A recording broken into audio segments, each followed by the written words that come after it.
날마다 쓰는 나의 신앙일기 TV 데일리 큐티 나무향기입니다. 오늘은 사사기 4장 10절에서 16절을 묵상하겠습니다. 바락이 스불론과 납달리를 게데스로 부르니 만 명이 그를 따라 올라가고 드보라도 그와 함께 올라가니라. 모세의 장인 호밥의 자손 중 겐사람 헤벨이 자기 족속을 떠나 게데스에 가까운 사하나님 상수리 나무 곁에 이르러 장막을 쳤더라. 아비노함의 아들 바락이 다볼산에 오른 것을 사람들이 시스라에게 알림해 시스라가 모든 병거 곧 철병거 900대와 자기와 함께 있는 모든 백성을 하루셋 학고임에서부터 기손강으로 모은지라. 드보라가 바락에게 이르되 일어나라, 이는 여호와께서 시스라를 내 손에 넘겨주신 날이라. 여호와께서 너희 앞서 나가지 아니하시느냐 하는지라. 이에 바락이 만 명을 거느리고 다볼산에서 내려가니 여호와께서 바락 앞에서 시스라와 그의 모든 병거와 그의 온 군대를 칼날로 혼란에 빠지게 하시며 시스라가 병거에서 내려 걸어서 도망한지라. 바락이 그의 병거들과 군대를 추격하여 하루셋 학고임에 이르니 시스라의 온 군대가 다 칼에 엎드러졌고 한 사람도 남은 자가 없었더라. 바락이 드보라의 말을 믿고 스불론과 납달리를 게데스로 모았습니다. 이것으로 보아 바락은 가나안의 북부 지역인 갈릴리 지역에서 통솔력을 가진 사람이었던 것 같습니다. 그래서 드보라는 바락에게 스불론 사람 만 명을 이끌고 시스라를 대적하라고 말한 것입니다. 바락은 드보라의 말대로 스불론과 납달리의 사람 만 명을 이끌고 게데스에 모였고 드보라도 함께 했습니다. 본문은 모세의 장인 호밥의 자손 중 겐사람 헤벨이 게데스에 가까운 시하나님 상수리나무 곁에서 장막을 치고 살고 있다는 것을 말해줍니다.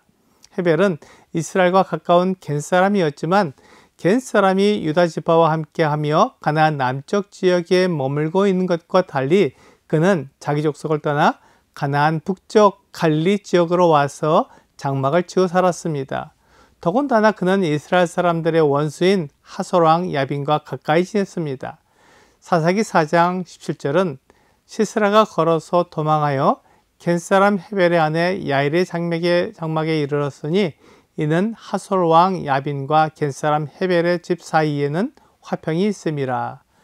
헤벨이 이와 같이 자기 족속을 떠났기 때문에 그 당시 유력한 사람이었던 하솔왕 야빈과 가까이 지냈던 것 같습니다. 하나님께서는 이런 헤벨의 아내 야일을 통해 시스라를 주기 때문에 하나님의 뜻과 계획은 사람이 알지 못하는 것을 고백하게 됩니다. 이제 바락과 그 만 명의 사람들이 다볼산에 올라간 것을 사람들이 시스라에게 알려줬습니다. 다볼산은 다른 방어막이 없기 때문에 그 산에 올라가는 것은 병법에서는 그만한 일이었습니다. 그래서 시스라가 그 소식을 듣고는 곧장 철병거 900대와 자기와 함께 있는 모든 백성을 다볼산이 있는 기손강으로 모았습니다. 이제 시스라의 군대가 다볼산을 에워싸기만 하면 바락의 군사들은 꼼짝없이 멸망할 수밖에 없었습니다. 그러나 이 모든 것은 시스라의 군대를 전멸하게 만든 하나님의 방법이었습니다. 시스라의 군대가 기손강에 모인 것을 보고 드보라는 바락에게 일어나 시스라를 공격하라고 말했습니다. 하나님께서 시스라를 바락의 손에 넘겨주신다는 것이었습니다.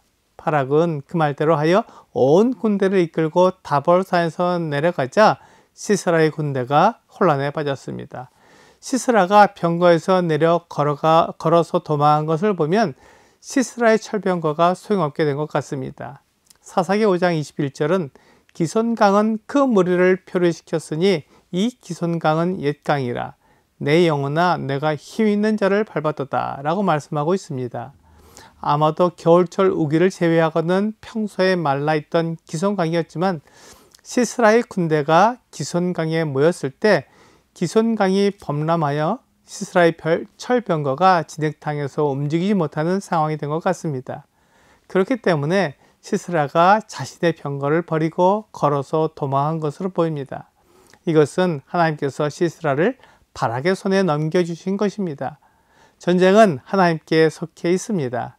아무리 시스라가 철병거를 900대나 가지고 있다고 해도 그것을 아무 소용없게 만드신 하나님의 놀라운 능력을 찬양하게 됩니다.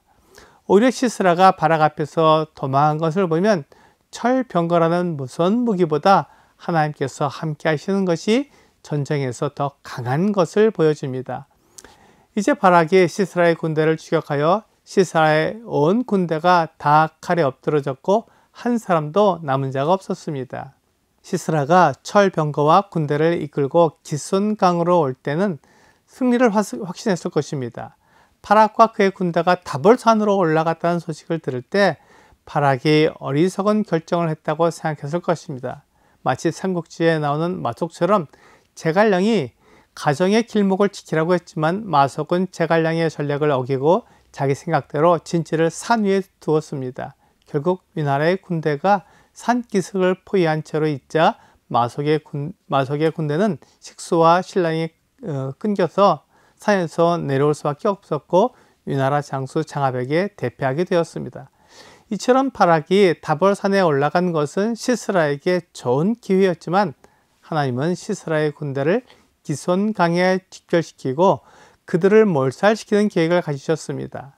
이처럼 시스라의 군대가 아무리 강하고 그의 철병거가 무서운 무기여도 하나님 앞에서는 아무것도 아닙니다.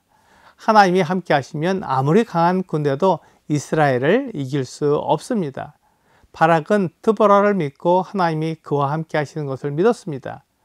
하나님께서는 말씀하신 것을 그대로 이루시며 시스라의 군대를 바락에게 넘겨주셨습니다. 하지만 바락이 하나님의 말씀을 믿지 못하고 드보라를 의지했기 때문에 마지막 영광은 그가 얻지 못할 것입니다.